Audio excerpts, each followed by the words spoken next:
Hey team, how we doing? This is Coach Dana Cavalea checking in with you today. And today I want to talk about the word discipline. Again, each week I've been doing a lesson on single words that have huge impact. And I think just focusing on one single word has such power. So let me tell you why. Why does focusing on one word have so much power? Well, for me, it comes down to being a part of today's world. And there's so much noise and there's so much confusion and there's so much just chatter that it makes it very difficult to focus. And because it's difficult to focus, it makes it difficult to take action on the things that we hear and that we see. So when I talk about today's word, which is discipline, let's really break that word down in terms of the meaning that it has when we're able to implement discipline in our life. You know, spending my years as a high-level coach, being a part of sports and being a part of team cultures and team environments, you realize a huge differentiator between those that are truly successful and those that are constantly scrambling is commitment to process, which is really being disciplined to a process. It means doing the things each and every day that you may not really like to do, but that you need to do in order to achieve the desired outcome that you seek. So when we embark on each day, there are things during that day that we really love to do. Those are the easy things. But if we want to keep doing the things that we love to do, there are going to be some things that we have to do that we may not be so crazy about. Let me give you an example related to the sport of baseball, which I do a lot because it's my sport. It's the sport I love. It's the sport I've been around.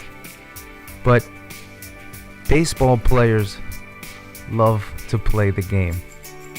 But in order to play the game, you also have to practice, which has elements of a practice, usually with me, the strength and conditioning and performance coach, that players don't love. The running, the conditioning, the lifting, etc. In addition, hitters love to hit. And all they want to do is take batting practice and hit in the game. But then there's that tee work that you have to have.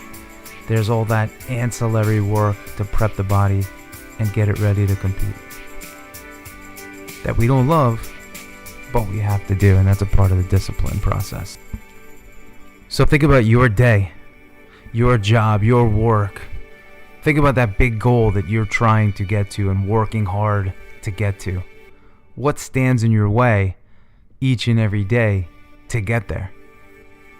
It's usually the things that you really don't like to do, which will require you higher levels of discipline.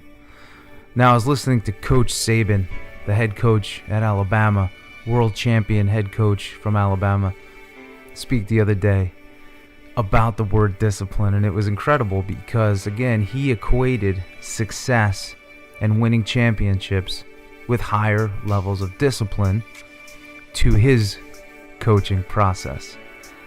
And when you really break down achievement and acquisition of desired goals, it really comes down to each and every day burying your head, your body, and your soul in the process of getting things done that you may not want to do.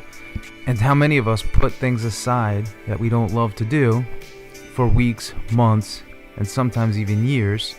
It still sits in our soul. We know we have to get it done, but we don't. And then we start to have guilt build over time that we are not doing it. And we never actually achieve fully what we desire to go out and achieve. And that, my friends, truly sucks because we're disappointing ourselves. Now, in the world of business, there is delegation that could take place, and you could find people that complement your strengths and can do some of the things that you don't like to do. But you can't fully delegate everything. So there's going to be things that you have to do that you don't necessarily like to do. And that's discipline. How many people each day fail on diets? How many people fail on their New Year's goals and resolutions because they just can't commit to the discipline necessary to achieve those goals? You know, being a high performance coach, strength coach, I work with people a lot on their weight and their body and their image. And a lot of that gets derailed in terms of their goals because they just can't commit to not eating certain foods. They go to a certain restaurant and they feel compelled to eat certain foods, even if that food is not a quality choice that's on their meal program that will get them to the physical goal that they want. So how many areas of your life do you feel like you're not achieving or having elements of failure because of a lack of discipline? So if you focus on discipline as a singular word, discipline, I'm going to discipline myself to not eat a certain way. I'm going to discipline myself to take these reps every single day so I can achieve my overall goal. Now, I've been writing a book over the past few weeks, and I said to myself, I'm going to have this book done in 21 days, and I'm going to do one chapter a day for 15 days. It's 15 chapters. I have an introduction, I have an ending, and then I have some fill-in work. So being able to write a 25,000 page book in 21 days gets done because of daily discipline, which is pretty cool. And I stand to be corrected on that, because a 25,000 page book would be pretty incredible. 25,000 words, that is. But in order to do that, I need to be very aware and in control of my time. So if I want to sit down for 90 minutes and write, that means I can't go do something else for that 90 minutes during that scheduled time. So having a plan and owning your schedule is essential to the discipline process. Saying yes and saying no to things at different times is also essential to the discipline process. If I want to achieve that goal, there may be things that I have to say no to today, but that I could say yes to tomorrow. So I'm not a huge believer in saying no to things with high frequency, because there's things that we actually want to do and we should do. We just may not be able to get them done right now or on our desired schedule. And that's where the discipline comes in. Do I put my must-dos aside now so I could go have fun? Or do I do my must-dos and get rewarded later? And I grew up hearing about delayed gratification, and I truly believe that that's how the war is won. If you make $25,000 today, yeah, you can go buy yourself a sports car, but what if you put that $25,000 inside of an account at a compounding interest rate of 5 to 10%? And that's the way we could look at our time. We could look at almost anything like that. If we looked at our time as the same $25,000, do we want to just go piss that time away? Or do we want to put that time into an account and get compounded interest on it? That for me is a better allocation. And if we could approach our entire life like that, we are going to be thinking heavily about our return on investment at all times. And that is a great thing. So if you look in the mirror and you don't see what you want to see and you're disappointed by your physical stature, is it worth it to go out to eat that night? Is it worth it to grab those cookies or chips or whatever it may be? Probably not.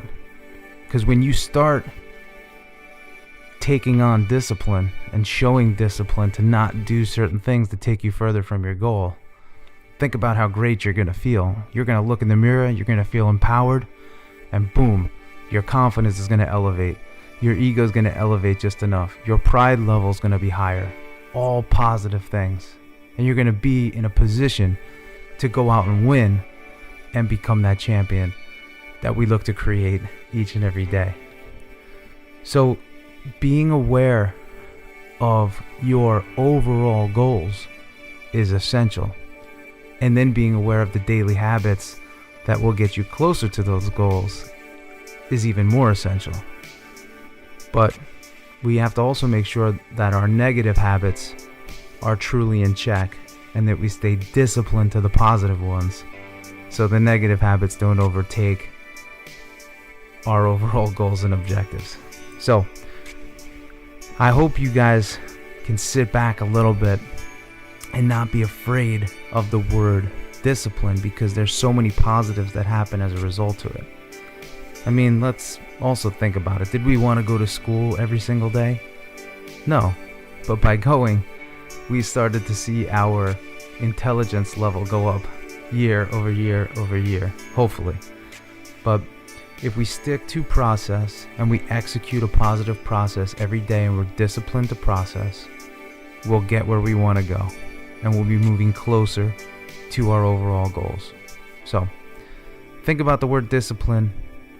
I hope you can start to understand the importance of it and where in your life you may need more of it.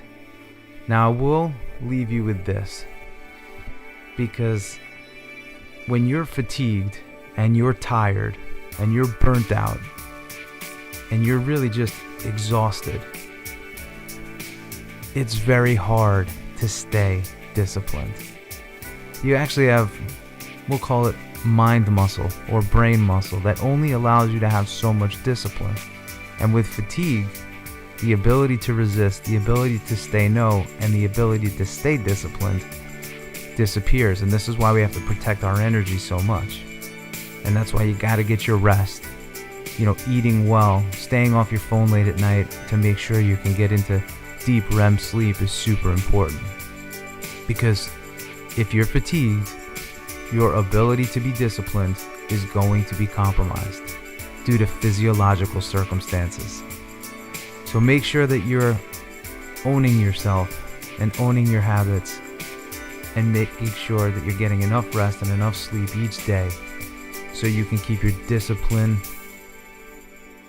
levels as high as possible and your ability to be disciplined as high as possible. So I hope you enjoy a little bit more of a relaxed pod. We're doing this one on a Sunday for you, but think about that word discipline as you go into this week or after you listen to this pod. So as I always say, I got a new book coming out, as I mentioned. It's called Becoming a Champion. It'll be out this spring, and I hope you guys enjoy it. It's all about becoming a champion in business, life, and sports, giving you